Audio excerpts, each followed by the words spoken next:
tangan, sorak-sorai yang meriah bagi Tuhan kita. Sekali lagi pujian yang meriah bagi Tuhan kita. Haleluya. Terpujilah Tuhan.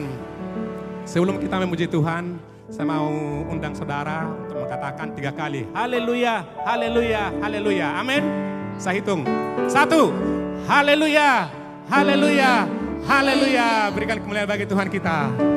Haleluya, terpujilah Tuhan. Saudara siap untuk memuji Tuhan? Haleluya.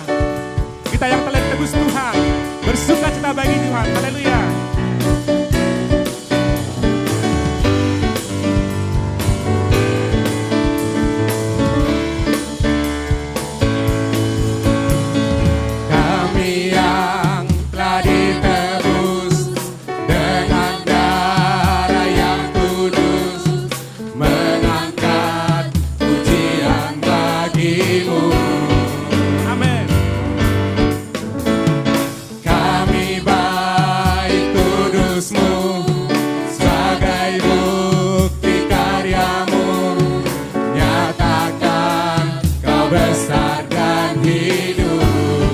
Berlari sampai tujuan. Haleluya. Berlari sampai tujuan, mendapatkan mahkota kekal. Kami terima kuasa-Mu Tuhan, kami terima kemenangan yang Engkau sediakan untuk kami bawa di setiap langkah.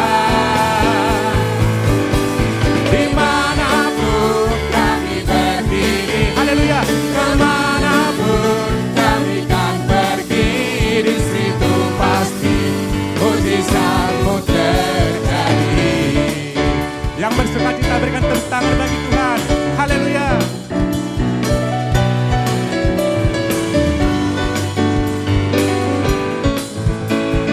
Kami yang telah ditebus dengan darah, mengangkat pujian. Haleluya.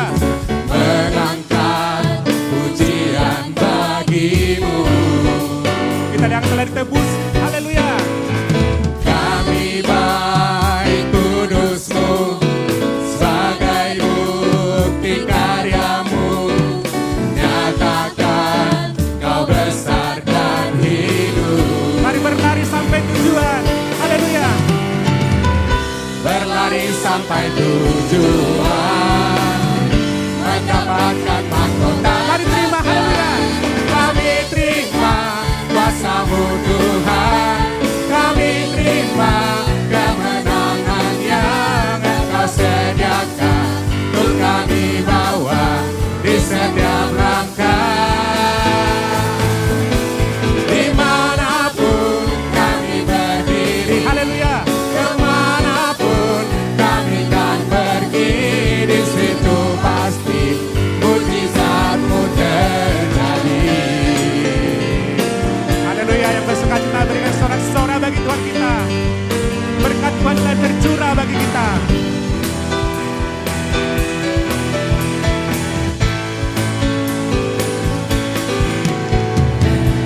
Berlari sampai tujuan, amin. Mendapatkan mahkota kekal. Haleluya. Kami terima kuasa-Mu Tuhan, kami terima kemenangan yang Engkau sediakan untuk kami bawa di setiap langkah. Dimanapun kami berdiri, kemanapun kami kan pergi, di situ pasti mujizat-Mu terjadi. Di situ pasti,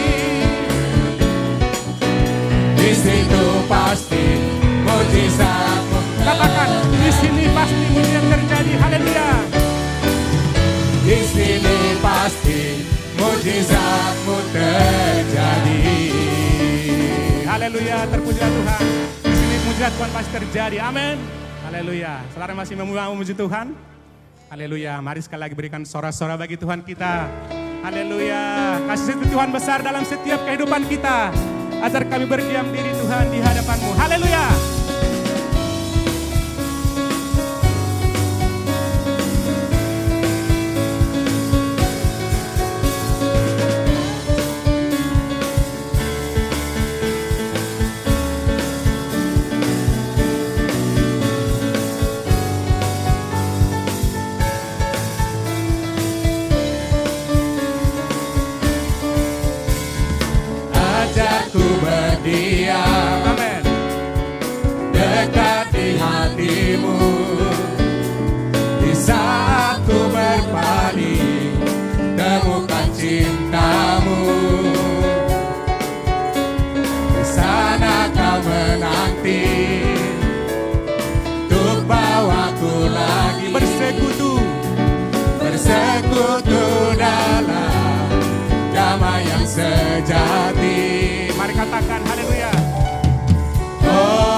sama-sama, haleluya. Hidupku hanyalah untukmu, hanyalah untukmu. Segenap hatiku kagum akan kebaikanmu. Dan nafasku menceritakan kasihmu. Ajarku berdiam, ajarku berdiam dekat di hatimu. Haleluya, terima kasih Tuhan Yesus. Kasih-Mu besar bagi hidup kami.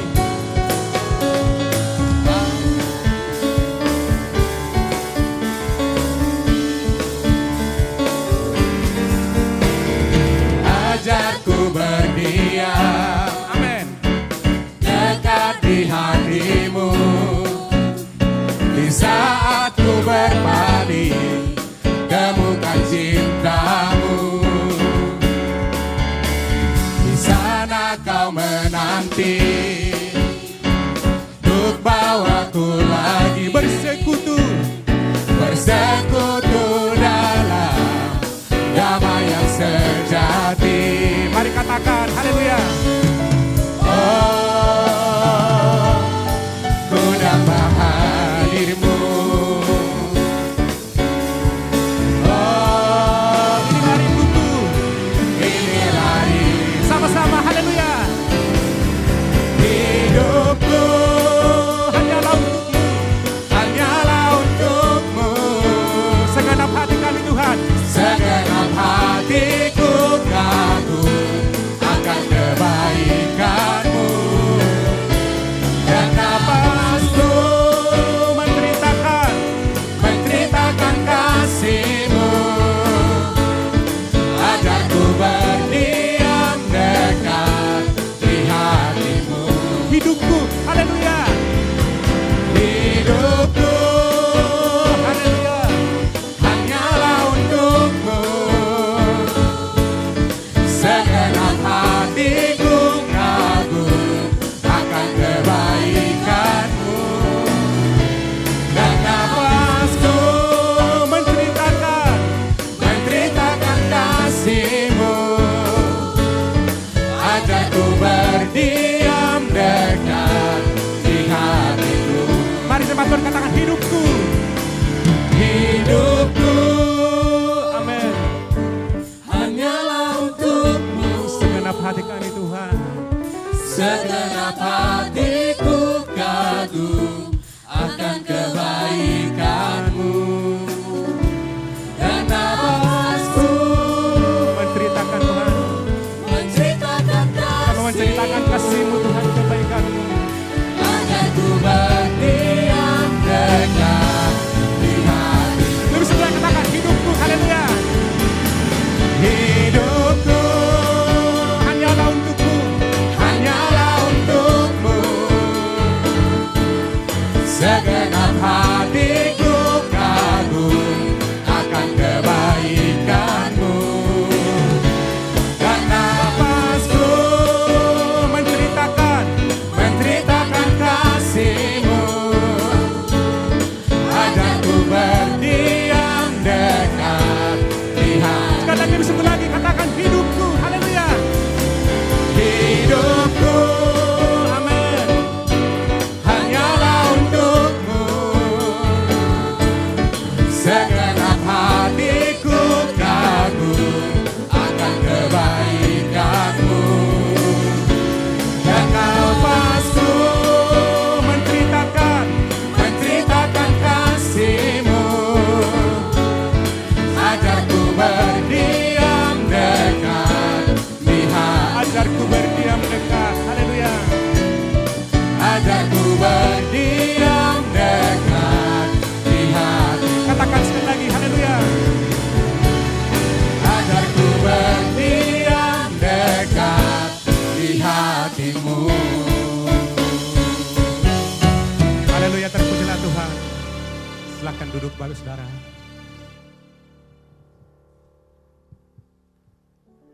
Berilah segala napas kita, hidup kita hanya bagi Tuhan. Dan kita berdiam diri di hadapan Tuhan. Dan sambil menantikan pertolongan Tuhan.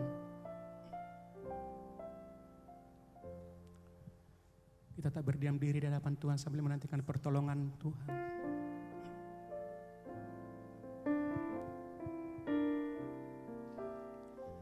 Dan saatnya kita akan mendengarkan pengumuman warta sepekan gereja. Shalom, jadwal kegiatan sepekan GBI Batu Raja. Setiap hari, Pisan pagi di gereja pukul 5 pagi. Selasa ada komsel lansia pukul 4 sore dan komsel wanita pukul 7 malam. Rabu ada Piston Rabu petang onsite pukul 6 sore di gereja. Kamis ada komsel parubaya pukul 6 sore dan doa remaja pukul 7 malam. Jumat doa puasa di gereja pukul 11 siang, doa anak pukul 4 sore, latihan pelan mimbar pukul 6 sore. Sabtu komsel pemuda dewasa muda pukul 6 sore. Minggu ibadah raya pagi pukul 7 pagi, ibadah anak sekolah minggu pukul 10, ibadah remaja pukul 11, dan ibadah sore pukul 4. Gembala dan jemaat mengucapkan selamat ulang tahun kepada Minggu adik Deren Hasikia Lukman, Ibu Tanti Yuliana, Selasa Saudara Marsiano Marvin, Rabu Bapak Joni atau Bapak Boming, Ibu Lois Perawati, adik Kalista Kristi. Demikianlah warta sepekan. Tuhan Yesus memberkati. Terima kasih.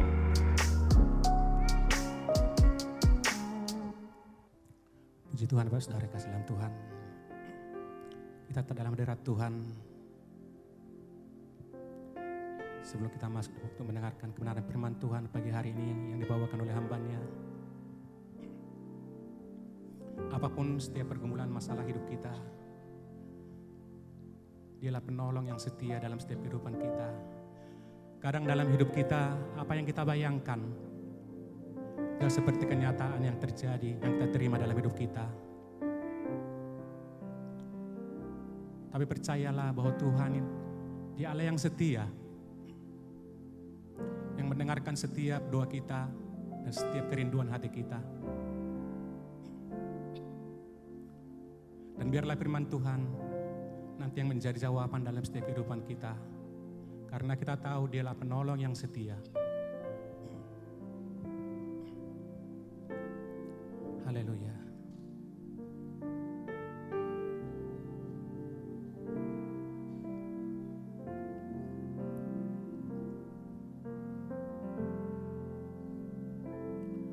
Saat ku berjalan, kasih-Mu menerangi langkahku. Takut, tak ku bimbang, karena ku tahu Kau bersamaku. Kau lebih tahu yang terbaik bagiku. Kau lebih sanggup pulihkan hidupku. Ku berserah, ku percaya, hanya Yesus penolong yang setia. Mari sama-sama kita angkat pujian ini jemaat Tuhan. Haleluya. Saat ku berjalan, kasih-Mu menerangi langkahku. Tak ku bimbang, karena ku tahu Kau bersamaku. Kau lebih tahu yang terbaik bagiku. Kau lebih sanggup pulihkan hidupku. Berserah, ku percaya,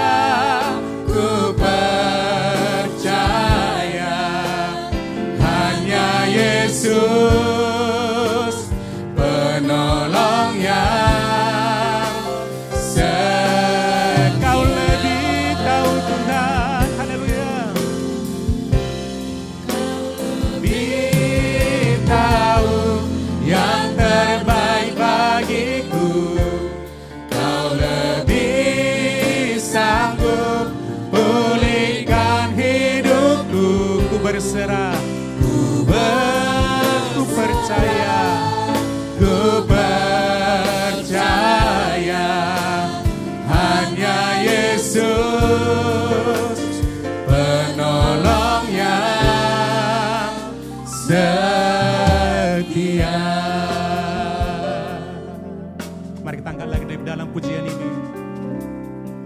Saat ku berjalan, kasih-Mu menerangi langkahku.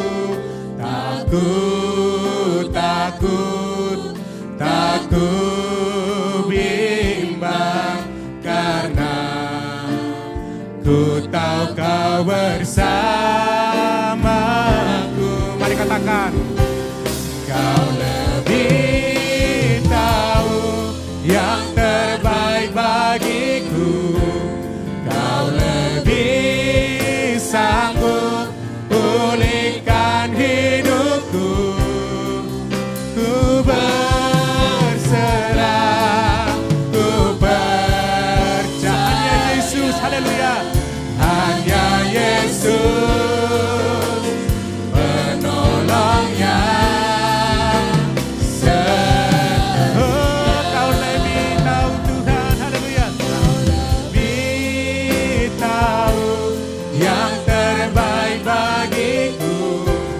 Kau lebih sanggup pulihkan hidupku. Ku berserah, ku percaya. Hanya Yesus penolong. Saudara jemaat Tuhan, kau bangkit berdiri. Setia. Mari katakan, Kau lebih, haleluya. Kau lebih tahu yang terbaik bagiku.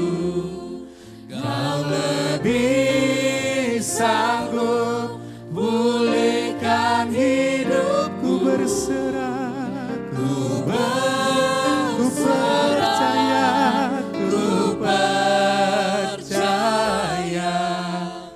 Hanya Yesus penolong yang setia. Mari jemaat Tuhan, ini doa kita. Kau lebih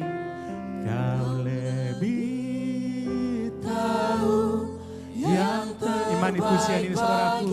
Tuhan tahu yang terbaik bagi kita. Dia sanggup memulihkan hidup kita. Pulihkan hidupku.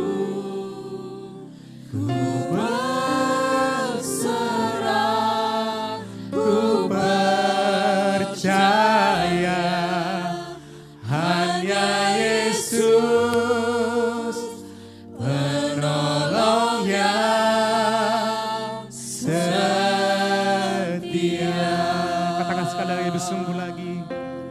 Kau lebih tahu yang terbaik bagiku.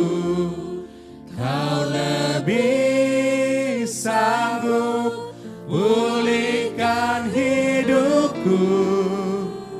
Ku berserah,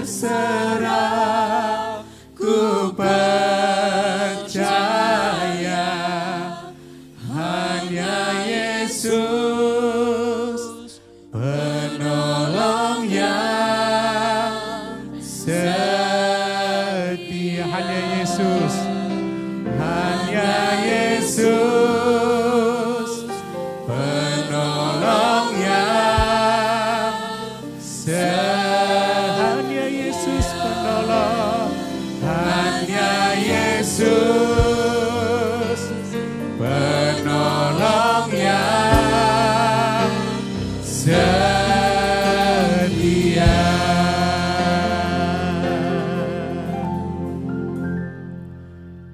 Kami serahkan kepada yang bertugas.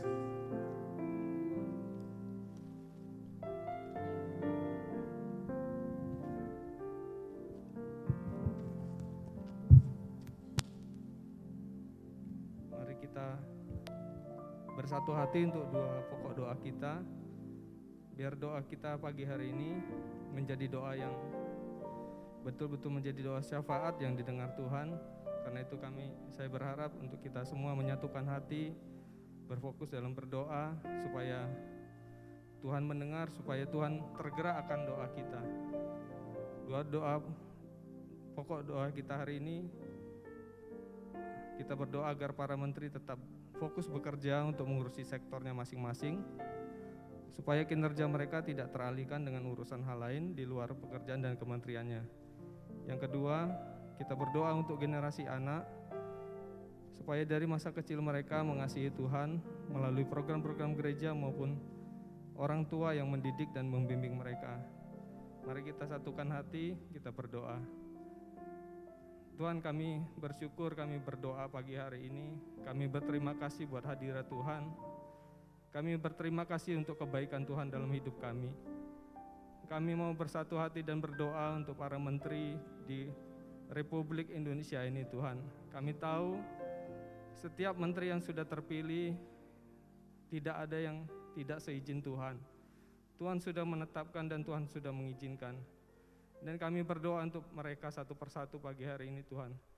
Biarlah Engkau menjamah tubuh, jiwa, roh mereka, pikiran mereka, supaya mereka mempunyai kasih Tuhan atas setiap tugas dan tanggung jawab mereka. Mereka fokus akan pekerjaan mereka. Mereka fokus akan permasalahan-permasalahan di instansi mereka, di kementerian mereka sendiri-sendiri, Tuhan. Supaya mereka melakukan yang terbaik bagi bangsa dan negara ini. Supaya mereka mempunyai terobosan-terobosan yang baru. Kami juga berdoa, Tuhan, biarlah hikmat Tuhan, kasih Tuhan, pertolongan Tuhan turun atas mereka. Kami berdoa di dalam nama Tuhan Yesus, biarlah ada kasih Tuhan dan juga damai sejahtera Tuhan melingkupi mereka, supaya mereka bisa tenang dalam bekerja, bisa fokus dalam bekerja, dan hikmat Tuhan tidak pernah lepas dari mereka. Dan seluruh staf-staf yang bekerja yang sebagai pembisik-pembisik Tuhan, kami berdoa segala siasat jahat iblis kami patahkan di dalam nama Tuhan Yesus, dengan segala kepentingan mereka sendiri, dengan segala kepentingan golongan mereka. Biarlah Tuhan akhiri semuanya di negara kami. Biarlah semuanya pemikiran mereka untuk kemakmuran dan kesejahteraan rakyat Indonesia. Kami percaya, Tuhan, ketika ada fokus dalam bekerja, ada kesatuan hati, ada keselarasan dengan pikiran Tuhan, maka bangsa dan negara kami juga akan dibawa dalam perkenanan kepada Tuhan, supaya bangsa dan negara kami tidak Engkau pandang jahat di mata Engkau, ya Bapa. Dengan segala keputusan-keputusan yang ada, biarlah semuanya berasal daripada Tuhan, berdasarkan dari hikmat Tuhan, dan tidak sedetik pun Tuhan Engkau melewatkan mereka dalam setiap keputusan mereka yang mempengaruhi hidup orang banyak. Biarlah mereka semakin bijak, mereka semakin takut akan Tuhan dan memikirkan tanggung jawab mereka kepada Engkau ketika mereka ingin memutuskan segala sesuatu, membuat aturan, membuat undang-undang dengan takut akan Tuhan, supaya semuanya berdasarkan kehendak Tuhan saja. Dan kami juga berdoa, Tuhan, untuk anak-anak kami di gereja ini maupun dimanapun berada. Setiap anak-anak Tuhan, biarlah di dalam zaman yang akhir ini mereka boleh tertanam firman Tuhan, tertanam prinsip-prinsip Tuhan, tertanam kuat di dalam hati dan jiwa mereka, dan supaya mereka mempunyai patokan yang kuat, prinsip yang kuat dimanapun mereka berada.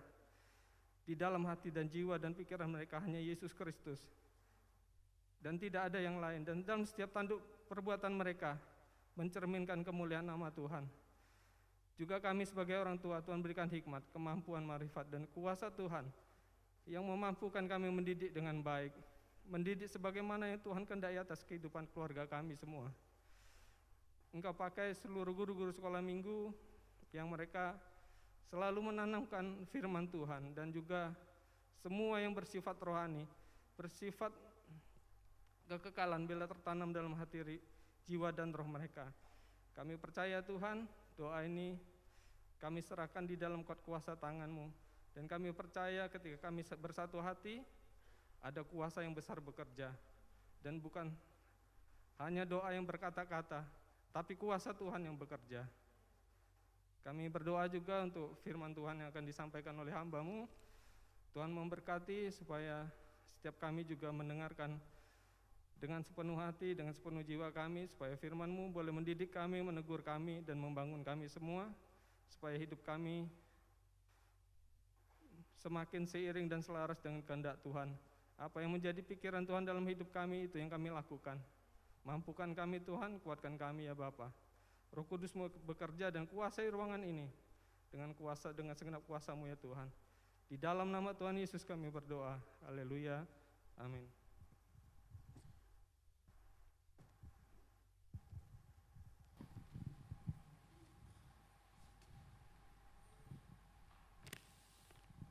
Shalom Bapak Ibu Saudara, selamat pagi, selamat berbakti, selamat hari Minggu, selamat datang buat Bapak Ibu yang mungkin baru pertama kali berbakti, atau juga mungkin baru pertama kali ada di Kota Batu Raja. Kiranya Tuhan memberkati, kita semua adalah keluarga Allah, orang-orang yang telah ditebus, didamaikan dengan darah anak domba Allah, dan kita semua berkumpul dalam perkumpulan orang-orang yang tidak sempurna, tetapi kita sedang diajar untuk terus bertumbuh, mengasihi Tuhan, melakukan kehendak Tuhan seumur hidup kita. Tuhan memberkati kita sekalian. Apakah ada Bapak Ibu yang baru yang berkenan berdiri sehingga kami bisa menyambutnya? Oh ya, ada. Selamat datang Pak, Bapak Ibu ya, Tuhan memberkati. Puji Tuhan Bapak Ibu Saudara, kita semua akan melihat sebuah kebenaran yang meskipun dalam Kejadian pasal 11 namanya sempat disebut, tetapi dalam pasal 12 sampai 25 lebih banyak bicara pasal-pasal ini tentang kehidupan seorang tokoh yang hebat. Apakah hanya perjanjian lama saja? Tidak. Dalam surat Roma kepada jemaat di Roma, kepada jemaat di Galatia, bahkan Rasul Yakobus juga mengulasnya juga dalam suratnya. Ini seorang yang daripadanya lah berkat-berkat dan perjanjian Allah itu mengalir bukan saja kepada keturunannya secara lahiriah, tetapi juga kepada kita sekalian. Seperti itu dikatakan dalam kitab Galatia. Dalam perikop yang dijuduli di LAI, di situ ujian iman Abraham kalau saya tidak salah ya. Dan di dalam Alkitab saya juga ditulis dalam judul yang berbeda, pengorbanan dari Ishak. Tetapi dalam Alkitab yang dibuat oleh John Maxwell, ada yang menarik di situ. Iman Abraham diteguhkan. Jadi kita bisa dapati dalam sebuah perikop yang sama. Kira-kira 19 ayat berbicara tentang Abraham dari ayat 1 sampai ayat 19 dari Kejadian 22, orang bisa mendapatkan banyak mutiara-mutiara indah. Jika Bapak Ibu sudah pernah membaca, belajar, bahkan menyampaikan renungan atau khotbah kepada kelompok kecil, maka tidak berarti kita selesai. Belajarlah terus, karena kita bisa mendapat kekayaan-kekayaan yang Tuhan berikan setiap kali kita membaca, merenungkan, dan melakukan firman-Nya. Mari kita lihat beberapa ayat dari pasal 22 ini. Setelah semuanya itu Allah mencoba Abraham. Ia berfirman kepadanya, Abraham. Lalu sahutnya, ya Tuhan. Firman-Nya, ambillah anakmu yang tunggal itu yang engkau kasihi, yakni Ishak. Pergilah ke tanah Moria dan persembahkanlah dia di sana sebagai korban bakaran pada salah satu gunung yang akan kukatakan kepadamu. Apakah penting untuk kembali melihat ayat-ayat ini dan mempelajarinya? Saya percaya ketika kita belajar tentang kebenaran firman Tuhan dalam topik apapun, pasti itu berguna bagi kita. Ingatlah bahwa firman Tuhan bukan hanya hebat dan berkuasa pada waktu kita mendengarnya, tetapi terlebih ketika kita melakukannya. Sebab banyak orang senang mendengar khotbah-khotbah yang baik, yang manis, yang membangun iman. Tetapi pertanyaannya, apakah si pendengar itu melakukannya? Setuju Bapak Ibu? Ini semua masih tidur.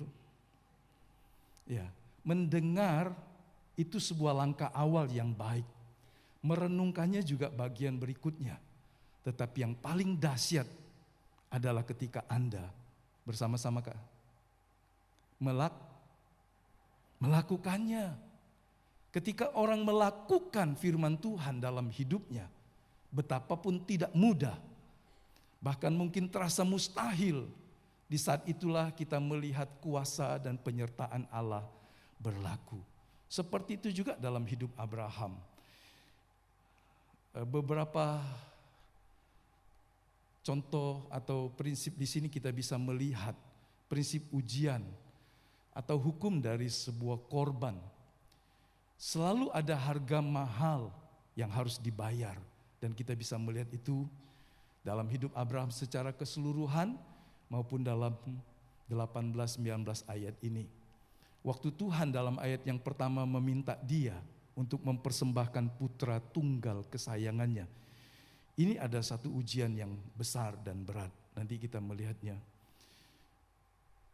Dan jika Abraham memutuskan untuk merelakan anaknya, Ishak, maka Tuhan melihat bukti bahwa Abraham juga akan bersedia melakukan apapun yang diminta darinya. Karena Allah sedang mempersiapkan Abraham untuk menjadi bapa bagi bangsa-bangsa. Sebabnya Abraham yang dari namanya Abram, sesudah sebuah proses iman yang berjalan, Tuhan berkata namamu sekarang jadi Abraham. Dari bapak yang terpuji menjadi bapak bagi banyak bangsa. Sebuah pengembangan, peningkatan yang Tuhan berikan kepada Abraham. Tapi itu tidak terjadi pada awal, melalui sebuah proses. Dan kita bisa melihat proses ini bertahap dalam hidup Abraham. Ujian tiap-tiap orang itu pasti berbeda. Ujian seorang suami yang bekerja di kalangan dunia swasta, dunia pemerintahan, di kemiliteran, polisi, penegakan hukum, di legislatif dan sebagainya, atau di sektor informal, atau ibu-ibu rumah tangga, atau siapapun kita pasti punya ujian yang berbeda-beda. Tapi percayalah ada kesamaan-kesamaan prinsip. Mari kita perhatikan. Yang pertama bahwa kita, saya dan saudara, apapun profesi tugasmu, diuji pada tiap-tiap pertumbuhan. Sebab kita harus bertumbuh. Tuhan memberikan umpama kita lahir baru, bayi rohani, kemudian jadi kanak-kanak, kemudian dewasa, menjadi putra Allah. Dalam bahasa asli situ sangat jelas, dari orang-orang yang masih kecil sampai kemudian jadi huios, anak Allah, putra Allah, seorang yang siap melakukan apa yang Allah kehendaki dalam hidupnya. Jadi seorang Kristen harus bertumbuh. Ciri anak-anak kita pasti tahu, sangat selfish, sangat egosentris. Selalu orang ingin, selalu dia ingin orang memperhatikan dia, melayani dia. Kalau tidak ditegur dia marah. Tidak sesuatu disampaikan dengan seperti yang dia inginkan, orang itu kecewa. Tidak menerima reward dari sebuah pelayanan pengorbanannya, dia bisa tinggalkan kumpulan orang percaya itu. Ini ciri-ciri dari kekanak-kanaan. Bahkan dalam 1 Korintus pasal 2, pasal 3 Paulus berkata, kamu masih kanak-kanak karena kamu hidup dan berpikir seperti orang duniawi, terpecah-pecah, sombong, melihat orang lain lebih rendah dan saya lebih tinggi. Saya tidak cocok dengan kamu. Level saya berbeda, latar belakang saya berbeda, pendidikankah, ekonomikah, dan seterusnya. Sehingga kita membelah-belah tubuh Kristus yang telah dilahirkan dan dibeli dengan mahal oleh darah anak domba Allah. Kita diuji pada tiap tahap pertumbuhan. Jangan terus ingin jadi seorang bayi dan selalu berdoa, Tuhan saya tidak mau yang sulit, Tuhan saya tidak mau yang rumit, Tuhan saya tidak mau ada hal-hal yang mengganjal dalam perjalanan hidup saya. Saya mau semuanya lurus saja. Bahkan di highway, di jalan bebas hambatan sekalipun, di situ juga ada bahaya-bahaya yang mengintai. Jangan berpikir jika jalanmu lurus, tidak ada persoalan di sana. Waktu jalan lintas tengah baru dibuat, Saya lupa tahun 80-an, kali kok Aping tahu, atau supaya yang lama juga tahu. Itu kan sesudah kelok-kelok dari Sumatera Utara, Sumatera Barat, kemudian memasuki jalan yang lurus Sarolangun, Bangko sampai Muara Bungo. Awal-awal kita mendengar banyak pengendara. Bang Sukses juga tahu, dia lihat saya. Ya, atau Pak Ritonan nggak ada. Nah, saudara lihat, justru di jalan lurus itu kecelakaan lebih hebat, lebih banyak, lebih mengerikan ketimbang di jalan yang berkelok-kelok yang orang bilang ini jalan rawan kecelakaan. Di jalan yang jelas-jelas berbahaya, orang berhati-hati. Tapi ketika jalan lurus datar hanya cuma naik turun, orang seringkali lupa. Jangan selalu berprinsip, saya tidak mau yang sulit.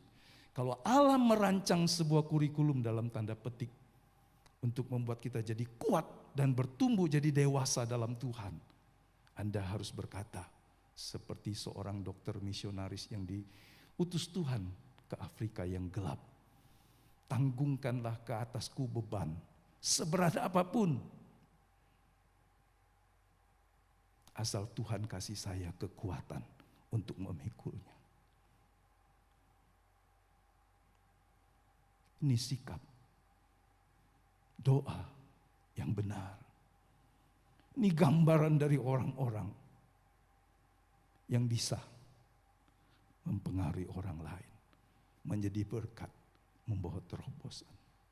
Jangan takut dengan ujian, jangan takut dengan hal-hal yang sulit, karena Tuhan selama Dia mengizinkannya, Dia akan memberikan kekuatan. Ujian selalu mendahului kenaikan tingkat. Jelas? Gak ada anak SD bisa naik SMP kalau dia tidak belajar yang lebih berat, yang lebih dalam, dan seterusnya. Dan untuk itu selalu ada semacam ujian. Untuk menunjukkan apakah dia mengerti, dia layak naik kelas. Dan ingatlah ini, saya buat warna kuning, tujuan Tuhan ketika seorang masuk dalam ujian adalah agar lulus. Katakan dengan saya, ketika Tuhan membawa kita memasuki ujian adalah agar supaya kita lulus. Dan kemudian kita bisa dipercaya untuk hal-hal yang lebih besar lagi. Yang setuju katakan amin, saudara. Jadi Tuhan tidak pernah merancang, mengizinkan dalam hidup seseorang untuk ada dalam ujian yang berkepanjangan, dan setelah selesai dia tidak menjadi lebih besar, lebih hebat, lebih serupa seperti Kristus. Tentu bukan hebat seperti dunia, tapi pedomannya adalah seperti Kristus. Kita juga melihat hal seperti ini dilakukan Allah dalam hidup Abraham, dalam hidup semua orang, termasuk saya dan saudara. Kemudian kalau kita mencoba mencari jalan sendiri, meninggikan diri, atau mengkondisikan supaya orang lain meninggikan kita semua, tapi itu pun tidak bisa menggantikan cara Allah ketika Dia tiba waktunya dengan caranya meninggikan hidup kita, mengangkat kita. Ini hanya bicara tentang rohani, tapi ini juga bisa diterapkan dalam kehidupan. Ada orang berusaha kasak kusuk sana sini supaya dia naik, tapi naik dengan cara yang salah, yang tidak benar, yang menabrak kiri kanan dan semua kebenaran, akan lebih cepat hancur. Sehingga orang berkata karakter dan karunia harus bekerja sama. Karunia talenta dapat membuat orang melesat, tapi karakter akan membuat orang itu bertahan di tempat yang tinggi, di tempat yang semestinya. Apa artinya orang punya talenta, kesanggupan yang hebat, kiri kanan dia tabrak dan seterusnya. Kemudian dia naik dengan cepat dalam pekerjaan, dalam pelayanan, dalam semua segi kehidupan. Tapi karena dia tidak punya karakter yang baik, semua yang telah dipercayakan satu hari kehilangan kepercayaan.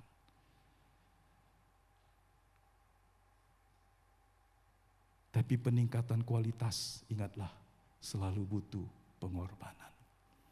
seorang percaya murid Yesus, kita dididik supaya pada akhirnya kita juga bisa menolong orang lain. Satu hari seorang murid Kristus akan menjadi guru, mentor bagi orang percaya yang lain.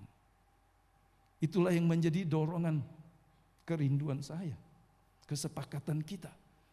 Seorang harus menjadi mentor, seorang terhadap seseorang.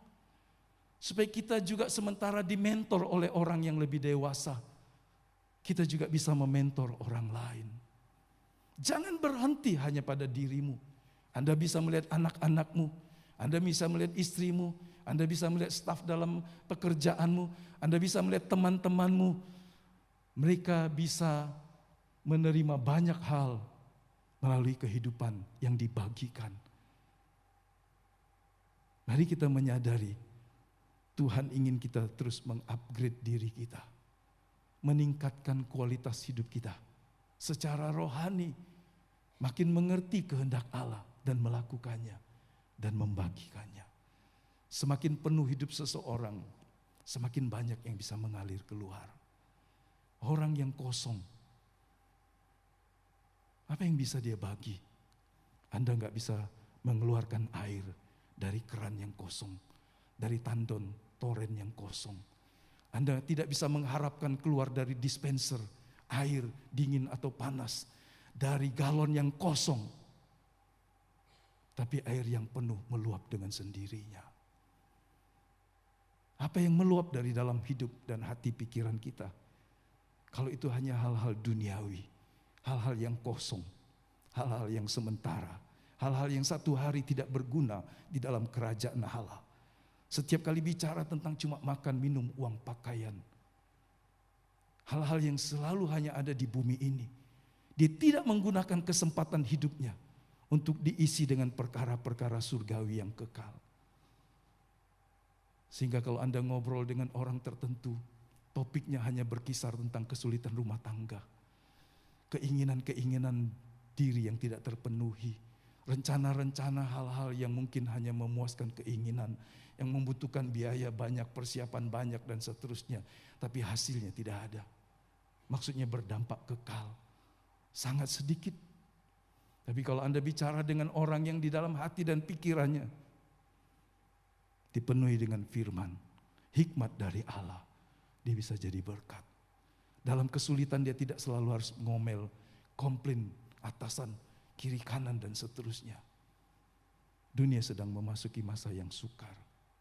Kabar baiknya adalah beberapa hari yang lalu, Rusia dan Ukraina sepakat untuk membuka keran impor biji-bijian.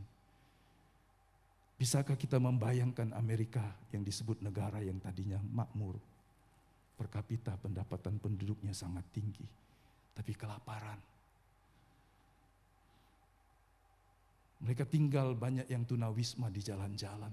Di beberapa negara bagian menjadi kumuh karena orang tinggal di kemah-kemah, di tenda-tenda. Dan bahkan orang punya mobil, punya rumah, punya pekerjaan yang baik, juga masih antri makanan. Ada ibu rumah tangga yang tinggal di salah satu negara bagian, harus menyuruh adiknya yang dari Meksiko untuk membawa susu bagi anaknya. Karena di kotanya, di negara bagian di mana dia tinggal, susu jadi barang langka. Harus membeli dengan $17. Sementara di Meksiko harganya kurang dari $10. Kita bisa membayangkan, dunia sedang ada dalam bayang-bayang resesi. Kalau kita cuma salahkan pemerintah, salahkan ini, salahkan ini, salahkan itu, kita tidak akan pernah bisa bangkit. Teruslah berdoa supaya apa yang dirancang Tuhan atas hidup kita sebagai bangsa ataupun bagian dari masyarakat dunia tergenapi. Lambat atau cepat, semua lutut akan bertelut, setiap lidah akan mengaku. Masalahnya ada orang yang mengaku itu pada waktu yang terlambat. Seperti Wahyu pasal 1 ayat 7. Mereka yang melihat kedatangannya pada kali yang kedua, pada bagian yang kedua, menyesalinya, menangisinya, yaitu orang-orang yang telah menikam dia. Jadi pada akhirnya semua orang seperti Filipi pasal 2 akan menggenapinya. Berlutut dan mengaku Yesus adalah Tuhan bagi kemuliaan Allah Bapa. Tapi ada orang yang melakukannya pada waktu yang salah, pada waktu yang telat, yang tidak mengubah hidup kekalnya.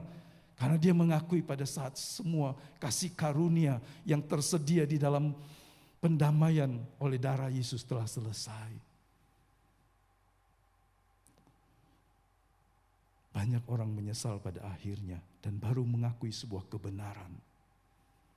Pada waktu tidak ada gunanya lagi. Jangan terlambat untuk menyesal. Karena itu membuat kita tidak perlu menyesal di kemudian hari dan tidak berguna. Pergumulan Abraham menggambarkan apa yang Tuhan akan lakukannya dengan putra tunggalnya ribuan tahun kemudian. Saudara lihat, Tuhan memerlukan satu tokoh, sebuah figur yang orang bisa melihat. Abraham pada akhirnya menjadi tipologi dari Allah Bapa.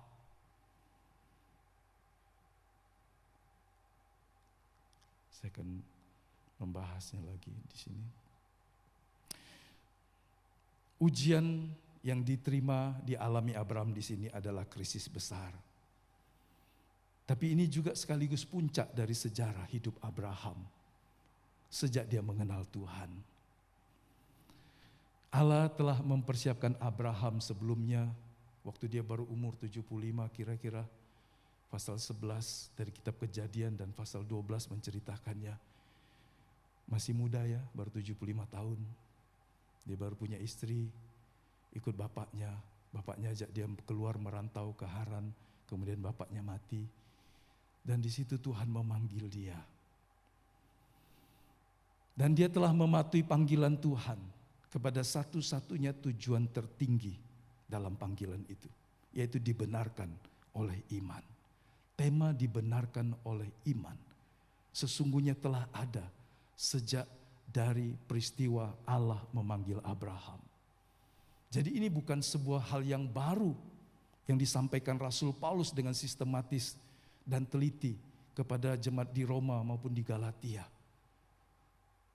Bahwa seorang bisa dibenarkan Allah karena iman atas apa yang Allah kerjakan baginya. Karena Allah tahu tidak mungkin manusia dapat menebus dosanya dengan semua praktik agamawi dan upayanya. Allah tahu tidak mungkin.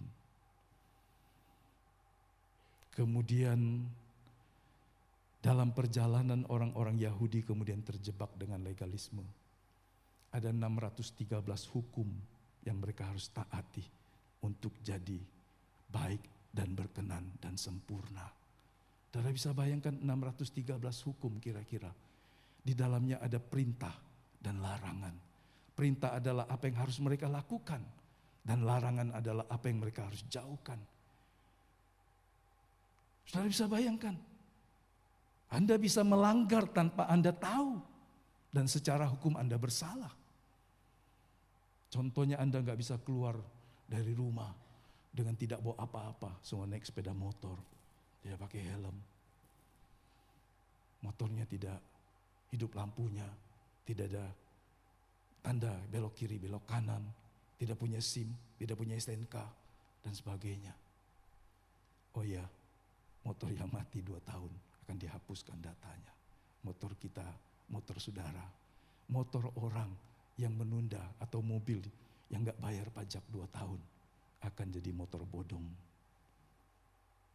Jadi kalau masih mau ada nama di situ, masih bisa bayar pajak dan dipakai dan dijual dengan harga sesuai dengan kondisinya. Apa ini pesan dispenda? Enggak. Ya kan? Tapi itu berlaku kan? Ketika hukum itu berlaku, undang-undang itu berlaku, kita nggak bisa bilang, Pak, saya mana tahu Pak. Kan nggak diceritain ke saya oleh Pak RT, oleh mama saya, bapak saya. Ketika sesuatu diundangkan, maka orang dianggap tahu. Disitulah hukum, peraturan. Jadi ketika 613 itu hukum dan perintah, ada orang yang melanggar. Dia pikir enggak, karena dia enggak tahu. Saudara bayangkan betapa tidak mudah seseorang dibenarkan karena perbuatan baiknya. Bahkan Musa pun, meskipun seorang pemimpin yang hebat, di akhir hidupnya Tuhan cuma bilang begini, Musa, kau naik ke atas gunung Nebo. Ini di daerah Yordan sekarang. Kau lihat ke sebelah sana, dibatasi dengan sungai. Di negeri yang di seberang sana, itulah negeri yang kujanjikan kepada nenek moyangmu dan kemudian kepada generasi yang akan dipimpin oleh Yosua. Kau sendiri gak bisa masuk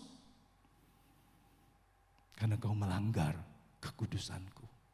Kapan Musa berdosa di mata Tuhan? Pada waktu dia memilih untuk membiarkan amarahnya meledak. Kecintaannya kepada orang Israel yang dilayani 40 tahun dengan tulus terakumulasi oleh sikap kasar, pemberontakan, tidak setia, ketidaktaatan oleh umat Allah waktu itu.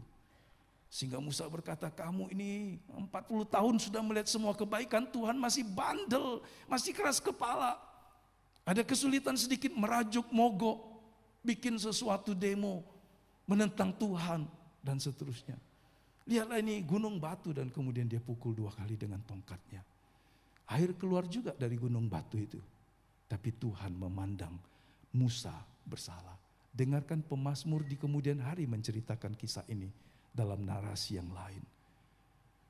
Musa orang sabar itu menjadi teledor dalam kata-katanya dan Tuhan memandangnya berdosa.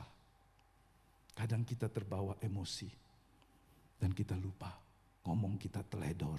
Kita pikir gak apa-apa karena toh air keluar juga. Kalau Tuhan gak berkenan pasti airnya gak keluar. Itu 2 hal.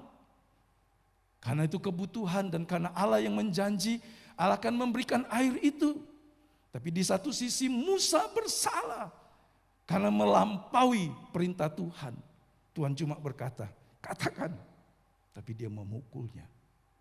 Saudara lihat kalau ada orang hidup dalam dosa, ketidaktaatan, tapi doanya masih dijawab Tuhan. Jangan jadikan itu sebuah dasar untuk berkata, enak aja dia ya, hidupnya seperti itu tapi masih juga dijawab Tuhan. Hidupnya lebih baik dari saya. Saya belajar setia tapi saya tidak mendapat apa yang diterimanya. Kalau begitu saya juga akan niru gaya hidup dia. Malas, tidak mau berdoa, hidup dalam semaunya saya. Toh Tuhan juga akan tolong karena saya anak-anaknya. Saudara, Tuhan berurusan dengan Musa. Meskipun Tuhan juga menjawab untuk kebutuhan bangsa Israel. Karena dia yang berjanji. Jadi semata-mata karena Tuhan. Jadi kalau kita belajar dari sini, orang sehebat Musa bisa gagal untuk memasuki negeri Kanaan. Kalau Anda bertanya, Musa masuk surga enggak? Masuk. Masuk. Tapi dia tidak bisa melihat tanah Kanaan yang dirindukan siang dan malam selama 40 tahun.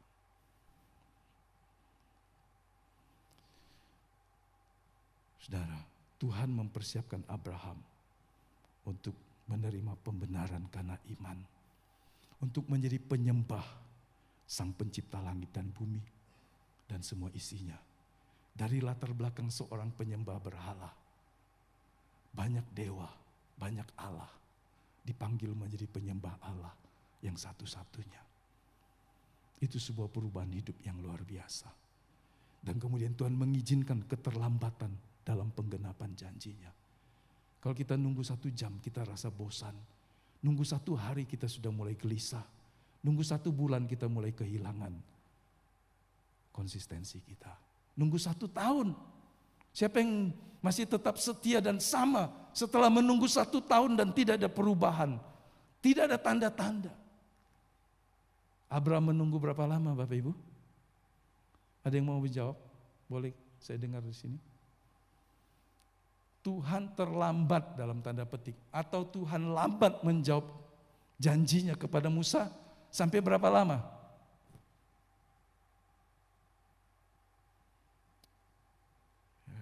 Nanti naik kelas sekolah minggu lagi. Naik kelas 3, naik lantai 3 maksud saya. Berapa lama? 25 tahun? Betul? Ya 25 tahun. 25 tahun itu apa Tuhan sudah lupa? Setidaknya 25 tahun. Umur 75 dipanggil, kemudian umur 99 Tuhan berjanji. Umur 100 tahun dia melihat kenyataannya. Keterlambatan penggenapan janji melalui apa yang Allah izinkan dialami Musa Abraham selama puluhan tahun. Tuhan mengajari dia untuk percaya kepadanya dengan kata-kata yang sederhana. Tuhan cuma bilang, "Cokol, lihat ke atas, keluar dari tendamu, lihat langit." Kenapa lihat langit? Coba lihat bintang-bintang bersinar. Berapa banyak? Hitung. Abraham gak bisa dihitung Tuhan. Seperti itulah keturunanmu. Dan kemudian Tuhan tambahkan, seperti banyaknya butiran pasir di laut. Bukankah itu kata-kata sederhana? Tidak perlu penjelasan teologis yang rumit. Tapi orang ini bisa bertahan setahun demi setahun. Menunggu sampai anaknya, keturunannya. Karena dua, bintang dan pasir itu berbicara tentang keturunan secara rohani. Dan pasir di laut bisa menggambarkan keturunan dari Ismail maupun juga dari Ishak. Jadi kalau kita bilang anak-anak, dia bisa bermakna rohani. Dia juga bisa bermakna anak biologis. Tuhan menguatkan hatinya melalui kata-kata yang sederhana, perumpamaan yang sederhana. Karena dari situ Allah mengajari kita banyak hal. Kalau Anda lagi pusing, sumpek, penuh dengan banyak, Anda keluar dan lihat alam. Kalau malam Anda lihat kalau ada bintang, kalau nggak ada bintang saudara bilang, hidup ini gelap kalau nggak ada Tuhan. Terserahlah, carilah, pasti Anda menemukan sesuatu.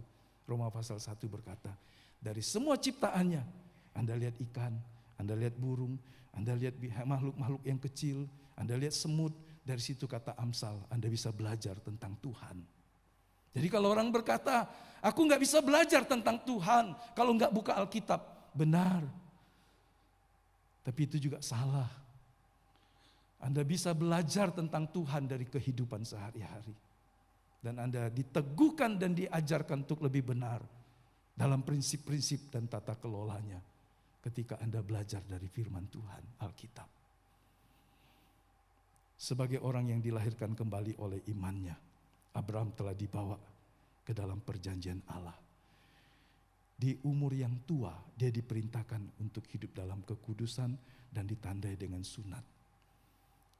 Galatia, Roma menjelaskan, Abraham itu dibenarkan sebelum dia disunat. Karena sunat adalah tanda. Ketika dia percaya, Alkitab berkata Tuhan memperhitungkan sebagai kebenaran. Baru kemudian, berapa tahun kemudian, berapa waktu kemudian, Abraham harus disunat dan seluruh anak laki-lakinya harus disunat. Kalau orang hanya pegang yang di ujung yang disunat saja, tapi tidak diperdamaikan oleh iman kepada Kristus, ini kan keliru. Keturunan Abraham yang lain cuma fokus kepada melakukan upaya yang lahiriahnya saja. Paulus kemudian mengoreksinya. Orang Yahudi itu bukan hanya orang yang hanya disunat dagingnya, tapi dia disunatkan hatinya. Itu bicara tentang pertobatan, kelahiran baru, pengudusan hidup dan seterusnya. Kemudian dia juga pernah diizinkan Tuhan untuk ada dalam kesulitan, untuk menjadi pendoa syafaat. Dan dia menjadi nabi. Dengan semua orang yang ada di rumahnya, dia mengejar 5 raja yang lebih hebat dari mereka. 5 kerajaan yang bersatu untuk menginvasi daerah Sodom dan Gomora. Tuhan memberikan kemenangan kepada Abraham. Dan kemudian kita berapa waktu yang lalu bicara tentang Melkisedek, imam besar yang tidak ada asal usul itu. Dan Abraham menghormati dia. Jadi dia telah mengalami banyak hal yang Allah telah persiapkan. Tapi kini Abraham sudah jadi orang tua dari anak perjanjian. Ismail sudah berumur kira-kira 12 tahun kalau saya tidak salah. Saudara bisa cek sendiri, salah-salah sedikit. Sekarang dia memiliki sesuatu yang sangat berharga, yang dinantikannya 25 tahun lebih. Sesuatu yang mustahil, karena itu umurnya sudah 99. Yang melaluinya karakter rohaninya diuji secara menyeluruh. Saudara lihat tadi, prinsip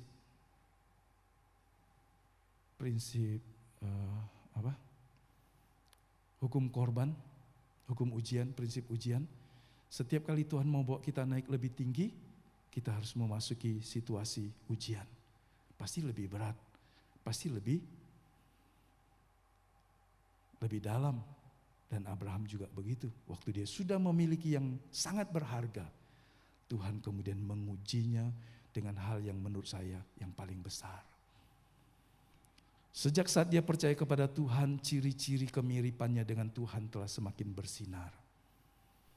Penyembah banyak dewa dari agama pagan dipanggil untuk menjadi penyembah monoteisme, Allah pencipta langit dan bumi.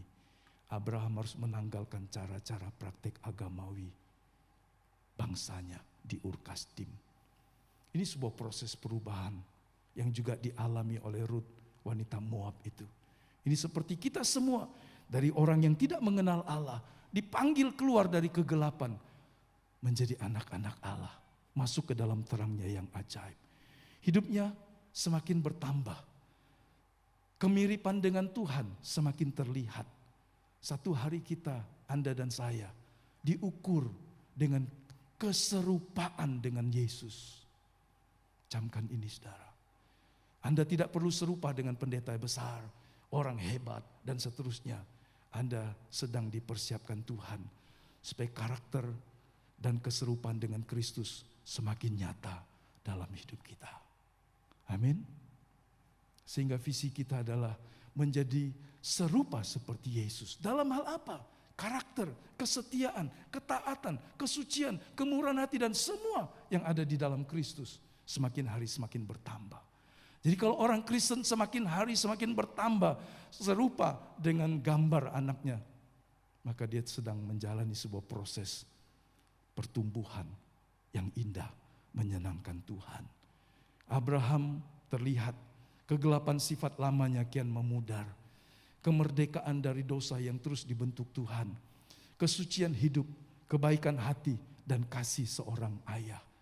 Abraham tidak sempurna. Dia berapa kali gagal. Jadi kalau Anda berkata apakah Abraham yang disebut sahabat Allah itu orang yang sempurna? Tidak. Dia banyak kali gagal, jatuh, melenceng. Tapi Tuhan membentuk dia semakin hari semakin indah. Seperti itu juga harusnya kita sadari. Kalau Anda mengukur orang harus sempurna, belum ada yang sempurna. Tapi sempurna dalam pengertian semakin hari, semakin kita menjadi mirip dengan Tuhan.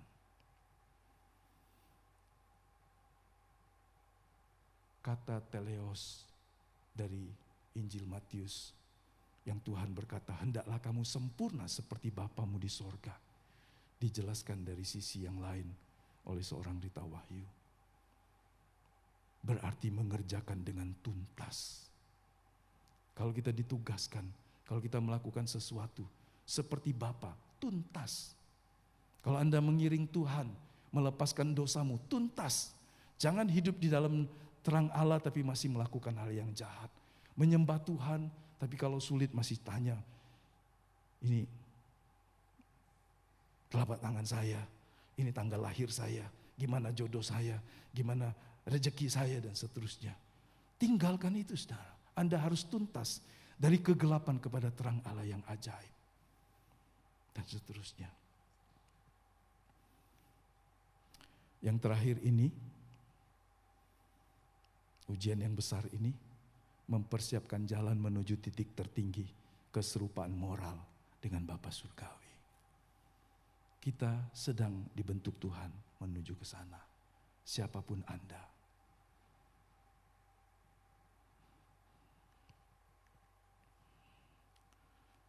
Ini aplikasi yang kita bisa lihat. Pelajaran penting apa yang kita bisa dapat dari keberhasilan Abraham dalam ujian terberatnya? Ia menempatkan diri sebagai hamba. ia mempertahankan integritas walaupun dia adalah hamba. Dan dia hamba yang taat sepenuhnya. Dan dalam kesulitan yang hebat dia memperkatakan perkataan iman. Daripada ngomel, mencela Tuhan, daripada kehilangan iman, dia memperkatakan janji Allah. Janji Allah salah satu yang paling sederhana tadi. Dia keluar dari kemahnya dan dia lihat langit malam, ada bintang-bintang. Dan dia berkata, seperti itulah nanti Allah akan memberikan aku keturunan yang banyak dari segala bangsa. Bukankah kita semua keturunan Abraham dari garis Yesus? Mari kita lihat beberapa hal ini. Dia seorang hamba. Ayat 1 kembali. Waktu Tuhan berkata, setelah semuanya, setelah semua. Pasal 20, 21 dan seterusnya. Tuhan panggil, Abraham. Dia berkata, ya Tuhan. Dalam hampir semua terjemahan bahasa Inggris, here I am Lord. Tapi menarik ketika kita membaca dalam teks Ibrani-nya, kata hine atau hineani itu dalam 12 kali dari 890 kali disebut dalam Alkitab Perjanjian Lama. Kata here I am, ya Tuhan, ya saya ada Tuhan, saya di sini Tuhan. 12 kalinya setidaknya berbicara dalam konteks penggunaan kata yang diucapkan oleh seorang budak kepada Tuhannya. Yang artinya, kita baca sama-sama. Ya Tuhan, sama-sama keras. Ya Tuhan, aku akan lakukan persis seperti yang Engkau perintahkan. Hinehani, here I am Lord. Ini aku Tuhan. Dulu saya pernah tinggal di lingkungan keluarga Jawa di Lampung Selatan yang punya asrama. Kemudian setiap kali orang tua itu memanggil anaknya selalu berkata, dalam Pak, dalam Bu. Ya. Orang Jawa Timur juga punya kebiasaan di kalangan orang Tionghoa di sana. Kalau ngobrol, walaupun masih muda, dia bisa menghormati saya. Padahal udah tua. Saya malu waktu itu. Umur saya baru 20-an. Kalau ngobrol dengan ibu-ibu, dengan om yang tua, yang sopan, dia selalu menjawab, saya. Bahasa Cinanya wei. Ya. Coba Anda panggil anakmu sekarang. Ding dong, seumpama. Saya panggil nama salah. Ding dong. Hah? Ngapo? Panggil terus. Ya kan? Tanamkan itu saudara. Seorang anak. Jiwa hamba. Ketika kita menerima sesuatu dari Tuhan. Tempatkan diri kita sebagai hamba Allah. Karena memang kita hamba. Apakah kita setara dengan Tuhan? Tidak akan pernah. Kita anaknya. Karena kelahiran baru melalui Yesus. Tapi kita tidak akan pernah jadi Tuhan. Betul? Ngaco kalau orang berkata engkau akan jadi sama seperti Tuhan. Itulah yang dibisikkan dan ditipu oleh iblis kepada Adam dan Hawa. Dia berikan kita otoritas untuk mengelola. Tapi kita tidak pernah dirancang untuk menjadi Tuhan. Sifat-sifatnya iya. Kesetiaannya, kasihnya iya. Lucifer pernah ingin jadi sama dengan Allah. Dan itu yang buat dia jatuh. Dia tidak puas menjadi orang yang hanya mempersembahkan sesuatu kepada Tuhan. Dia ingin menikmati pujian, pengagungan, kemuliaan yang dipersembahkan kepada Allah yang Maha Tinggi. Dia hendak menyamai, bahkan meninggikan diri di hadapan Allah. Dosa terbesar yang membuat Lucifer jatuh adalah kesombongan. Dosa yang sama setelah beribu-ribu tahun masih punya kuasa untuk menghancurkan seorang, bahkan pendeta besar pun.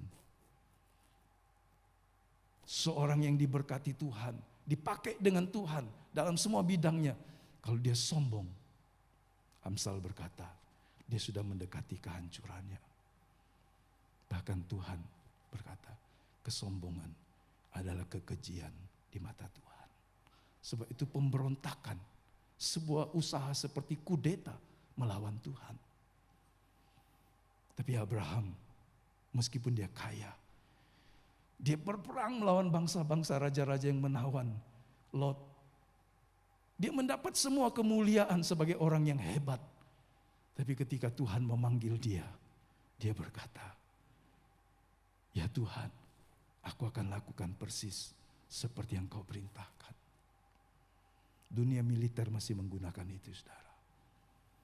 Dalam kesatuan-kesatuan instansi yang mengajarkan hierarki vertikal dengan baik, dengan ketat, memelihara nilai-nilai ini. Kebanggaan seorang komandan adalah ketika prajuritnya mentaati dia. Tuhan adalah komandan kita. Bagaimana kalau dia memerintahkan kita sebagai prajuritnya? Melenceng kiri, melenceng kanan. Tapi dia mencari orang yang mau berkata, ya Tuhan, di sini hamba-Mu. Dalam jawaban Abraham terpancar kuat jiwa seorang hamba yang sangat paham bagaimana ia harus bersikap kepada tuannya. Abraham menempatkan dirinya sebagai hamba di hadapan Tuhan. Kadang-kadang kita memerintah Tuhan, mendesak Tuhan, bertransaksi dengan Tuhan dalam batas-batas yang salah. Kita jadikan pelayanan, kesetiaan kita, pengorbanan waktu, tenaga, uang kita untuk kita merasa saya bisa mengatur Tuhan untuk mengatur hidup saya. Saudara, hati-hati. Abraham menempatkan diri sebagai hamba di hadapan Tuhan. Yang kedua, sekalipun dia hamba, dia berintegritas. Setelah berkata hina ani kepada Tuhan, maka Abraham bertindak melakukan perintah Tuhan sebagai konsekuensi dari jawabannya. Saya bayangkan kalau Abraham berkata, ya Tuhan. Tapi dia bilang, Tuhan ini gak salah. 25 tahun aku ini nunggu. Sekarang dia minta apa yang dia sudah berikan. Salah dengar kali. Dia tanya istrinya bilang pasti salah Pak. Ya kan? Kalau Anda salah bertanya, Anda akan dapat jawaban yang salah. Anak Salomo namanya Rehabeam. Menjadi raja muda, umurnya sudah 40 tahun, harusnya dewasa. Tapi waktu semua orang minta keringanan pajak, keringanan perlakuan yang berat, apa katanya? Udah pulanglah, nanti aku kasih jawaban. Kemudian dia panggil orang-orang tua yang seumur hidupnya menolong ayahnya. Kata orang-orang tua tuh, udah dengarkanlah permintaan rakyat. Memang selama ayahmu memerintah tidak mudah. Kemakmuran, kelimpahan, kemewahan ini harus dipikul oleh semua rakyat. Dengan upeti, dengan pajak yang berat. Sudahlah kan kau enggak kekurangan. Kira-kira begitu bahasanya. Ringankanlah tanggungannya. Bukan bebaskan ya, ringankan. Karena itulah yang diminta oleh umat Israel yang masih 12 suku waktu itu. Dia enggak puas. Ya sudah. Dia panggil lagi orang-orang muda yang sebaya dia. Dia cerita lagi masalahnya dan kemudian dia berkata, apa jawabmu? Bagaimana besok orang itu akan datang? Sudah 2 hari. Apa kata orang muda? Bapak Ibu tahu? Ingat ini saudara, karena ini bentuk kesombongan yang paling mengerikan. Sama dengan Lucifer, sama dengan kejatuhan dari semua orang. Siapa yang ingat? Ada hadiah Taiwan di bawah. Ayo, siapa yang ingat? Waktu Rehabeam mendapat nasihat dari orang-orang muda itu jawabnya apa?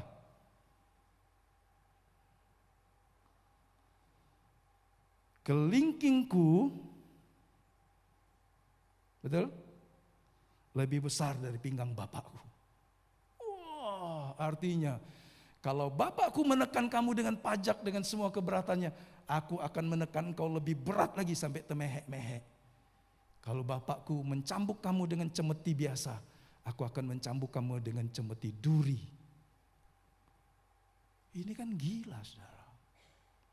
Bagaimana mungkin seorang bisa berkata seperti itu setelah mendapat nasihat yang baik, yang bijak? Karena dia mendengar nasihat orang muda yang tidak mengerti kebenaran. Hati-hati ketika Anda minta nasihat. Dalam masalah rumah tangga, dalam masalah segala hal, kalau Anda minta nasihat dari sumber yang salah, Anda akan terkontaminasi dan kemudian melakukan yang salah. Abraham ketika dipanggil untuk melakukan hal ini, dia tidak ragu. Dia melakukannya. Apa yang dia katakan. Karena hina ani berarti, ya Tuhan, saya akan lakukan persis yang seperti Tuhan katakan. Apa itu? Bawa anakmu ke Gunung Moria, persembahkan di sana. Kita biasanya berkata ya, tapi kan situasinya lain.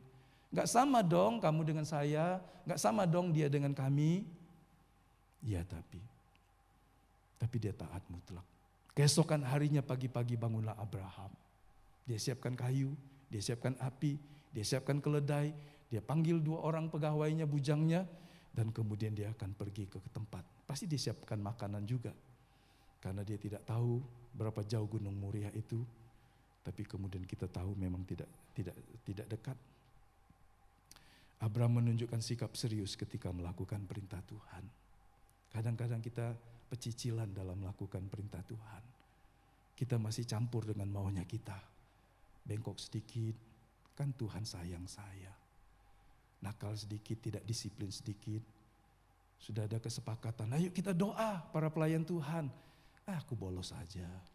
Nanti tinggal kasih tahu aku izin ya. Seorang dosen doktor dengan memegang 2 gelar. Dia ketika kita belajar masuk di kelasnya, dia ngomong begini, pelayanan saya selama 5 hari dari Senin jam 7 sampai jam 2 ini adalah mengajar Anda, memberikan semua yang saya dapat selama puluhan tahun. Dan tugas Anda adalah harus memperhatikan. Gak boleh off cam, padahal dia ngomong bahasa Inggris. Full. Terus bisa bayangkan materinya juga tidak ringan. Membuka textbook yang sudah berumur 100 tahun. Wah, tapi itu sungguh menyentak. Dia akan marah walaupun sopan kalau orang belajar sambil off cam. Dia bilang kalau memang penting untuk bepergian, bepergianlah daripada Anda belajar, ikut kuliah, tapi HP-nya atau gadgetnya off cam, itu tidak menghargai.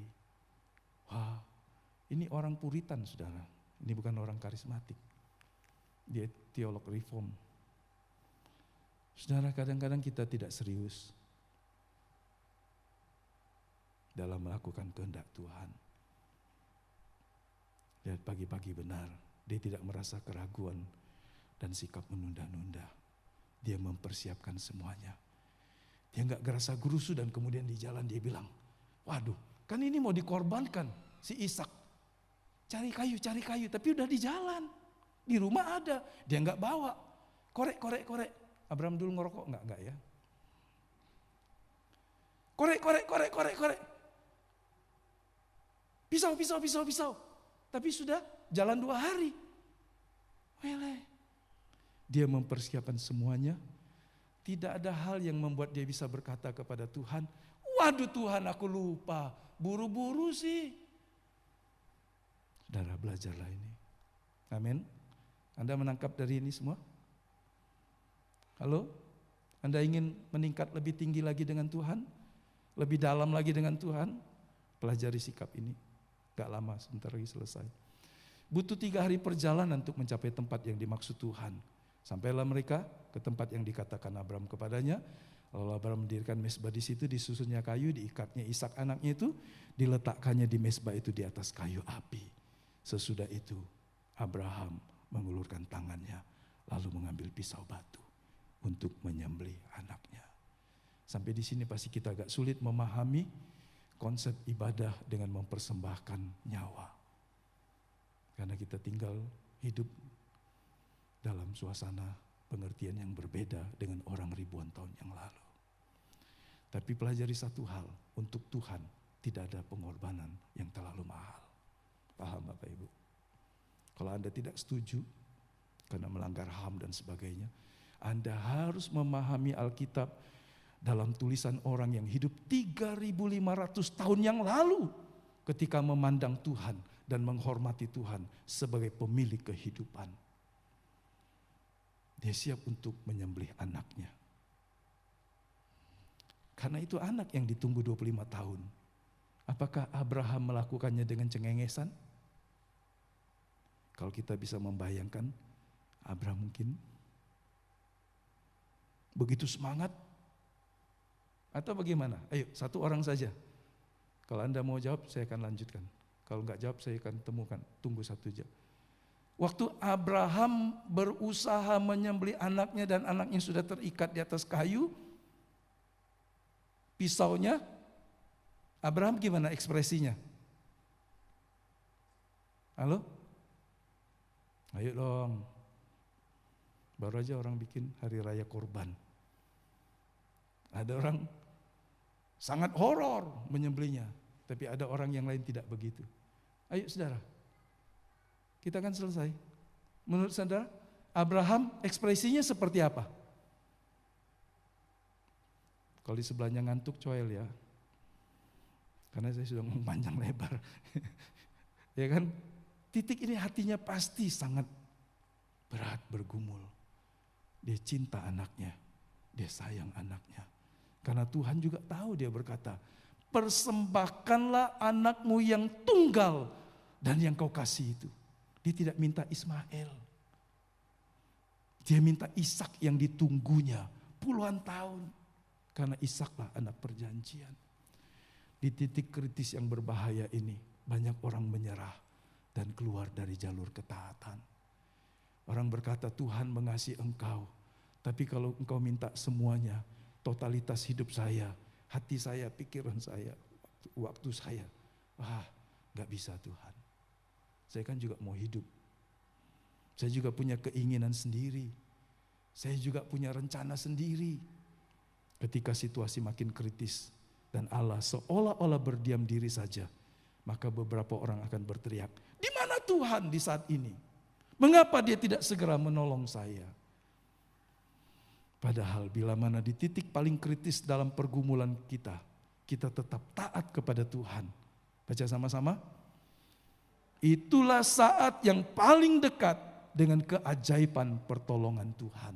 Kalau Anda mau melihat pertolongan yang besar, promosi Allah yang tinggi, Anda harus siap melewati keadaan yang paling sulit dalam situasi itu.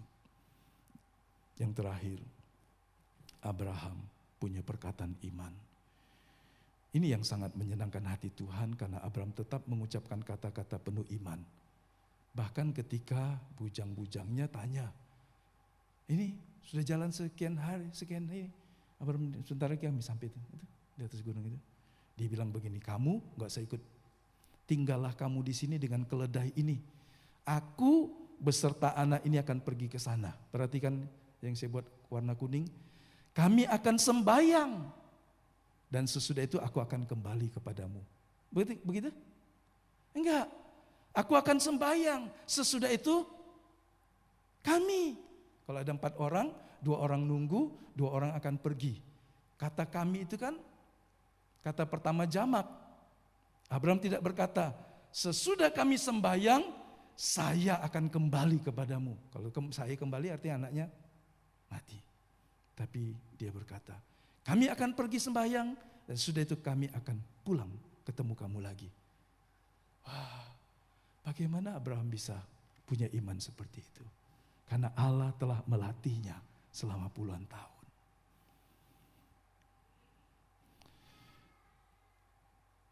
Bahkan ada sebuah kebenaran yang disinggung oleh Rasul Paulus dalam Ibrani 11. Abraham logizomai. Abraham dalam LAITB dikatakan Abraham berpikir. Memang kata itu juga bisa diterjemahkan berpikir, tapi itu juga diterjemahkan yakin, percaya bahwa Allah berkuasa membangkitkan orang-orang sekalipun dari antara orang mati, dan dari sana ia akan menerima kembali. Iman yang penuh kepada Allah adalah dasar sikap dan jawaban Abraham. Jadi Tuhan berkata, dalam segala hal mari kita mengembangkan iman kita kepada Tuhan. Tatkala ia menjawab pertanyaan sulit dari Ishak. Ini perjalanan lebih sulit lagi, saudara. Sementara Ishak mikul kayunya, Ishak tanya begini. Kalau Anda jadi Abraham, kemungkinan besar Anda nggak akan bisa jawab. Pertanyaannya adalah, Bapak, di sini sudah ada kayu, ada api, ada pisau. Mana anak dombanya yang mau dikorbankan itu? Saudara yakin bisa menjawab pertanyaan ini? Gak bisa. Kita pasti sulit menjawabnya. Karena jawaban itu berkata, kaulah yang akan dipersembahkan. Kita lihat anak susah aja, sakit kepala aja kita udah gelisah. Sekarang kita berkata, kau yang akan dipersembahkan. Apa Abraham bilang begitu? Tidak. Abraham berkata dengan iman. Allah yang akan menyediakan anak domba untuk korban bakaran baginya, anakku. Amin. Mari kita berdiri. Sehingga dari sinilah kita mengenal kata Yehovah Jireh, Allah yang menyediakan. Tapi kalau Anda klaim dalam pergumulan kebutuhanmu, Allah adalah Yehovah Jireh, tapi Anda tidak mau belajar dalam prosesnya, gak bisa. Anda gak bisa ambil di ujung sebuah hadiah, sebuah bonus, sebuah upah yang besar. Kalau Anda tidak memulai dari awal, dari bawah. Allah melatih Abraham dalam perjalanan yang sulit, sampai akhirnya dia bisa berkata, Allah yang akan menyediakan semua. Pagi hari ini ketika kita mungkin ada pergumulan, kita bisa berkata seperti Abraham. Sebelum kita berkata Yehovah Jireh dengan lantang, bisakah kita berkata, Here I am Lord. Di sini aku Tuhan, aku akan melakukan apa yang kau perintahkan. Kalau Anda mau melihat hal-hal yang Allah akan kerjakan, membawa engkau pada tingkatan kedewasaan keserupaan dengan Kristus, berjalanlah di jalur ini. Sementara kita tutup mata, mintalah Roh Kudus menguatkan hatimu, sehingga dengan sepenuh hati engkau bersandar kepada Tuhan. Meskipun mungkin engkau tidak yakin,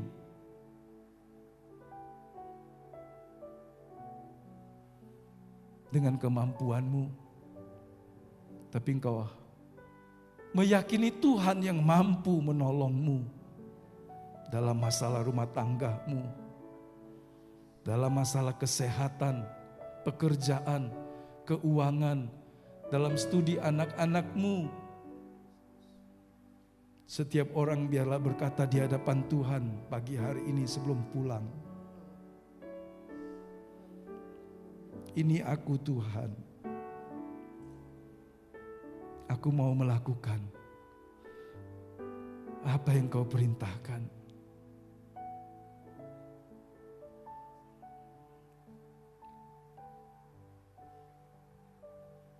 Anda boleh meletakkan tanganmu di dadamu, atau mau mengangkat tanganmu, atau apapun saja ekspresi lahiriamu. Tapi saya minta Anda merespon Tuhan pagi hari ini. Dia sedang membentuk engkau.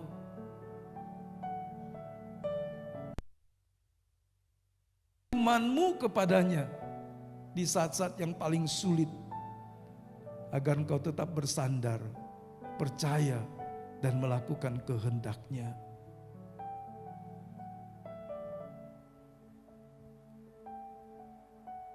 Berdoalah kepada Tuhan sesuai dengan doamu masing-masing, sesuai dengan pergumulanmu. Mungkin ada banyak yang tunggal yang kau kasihi, yang tidak pernah kau serahkan kepada Tuhan. Dia bernama egomu, dia bernama gaya hidupmu, dia bernama cita-citamu, dia bernama kesenanganmu, hobimu, kecintaanmu dengan hal-hal yang fana, melebihi cintamu kepada Tuhan. Pagi hari ini Tuhan berkata, persembahkanlah yang tunggal yang kau kasih itu, dan aku akan membawa engkau kepada keserupaan dengan Yesus.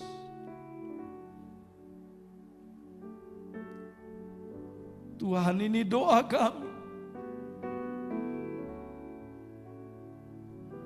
Dengan menyadari tidak sedikit halangan-halangan kami untuk melakukan kehendak-Mu dengan tulus, dengan setia.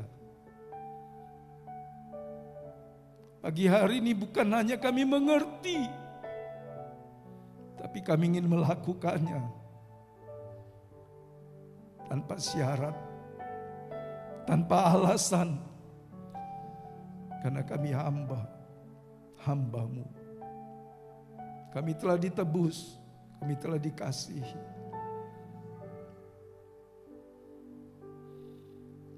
Jamahlah hati kami. Jangan biarkan seorang pun keras dengan kehendak dirinya ketika Allah sedang membentuk kami. Jangan biarkan kami menggenggam sesuatu yang Allah ingin kami lepaskan.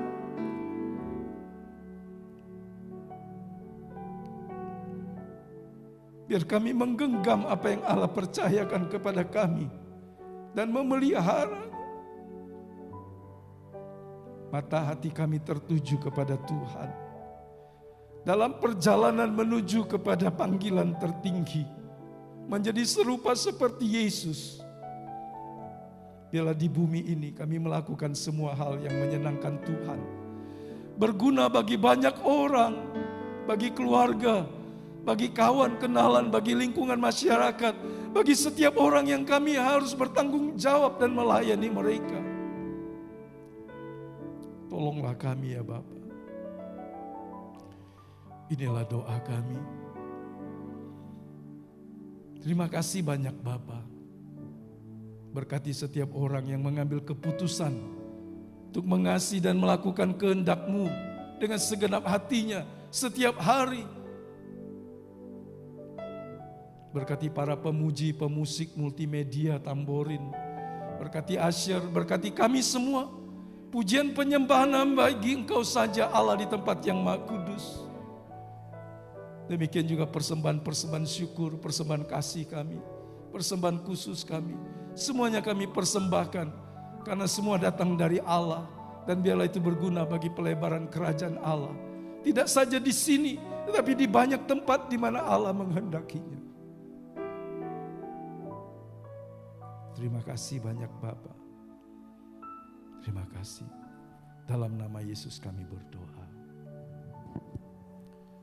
Kekasih-kekasih Tuhan, pulanglah dengan membawa berkat dari Allah Bapa, kasih karunia dari Tuhan Yesus Kristus, persekutuan penyertaan Roh Kudus bersama kita pagi hari ini, sampai seumur hidup kita di bumi, sampai langkah terakhir kita ada di rumah Bapa yang kekal, di sorga yang mulia, selamanya bersama Tuhan.